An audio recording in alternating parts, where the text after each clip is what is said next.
I was making the previous video, I actually noticed that this compartment's here, and I thought, like, why not make a video on this, because I have been using this as a secret storage.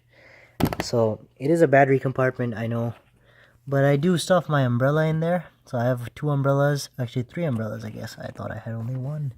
And then I have a couple bottles of Zico cocoa water, just in case I get thirsty. This little the positive terminal cover, it keeps falling off. I have no idea why, but that's alright. Doesn't really make a difference. I know someone's gonna say that it does, but it's okay. Yeah, and also keeping the water in there, the coconut water with the battery, also can be dangerous to some people, according to some people.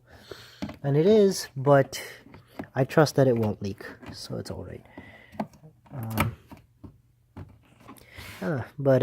Yeah, this is a great compartment. There's a lot of room in there, actually. If you put your hand down, you can see it, or if you want to see more clear, you just have to unscrew this. This trunk liner splits off over here. You just remove that and you can see all the way down. It goes pretty deep. There's a lot of room. I wish they'd done the same for the other side, but they didn't. But yeah, that's the secret compartment. Thanks.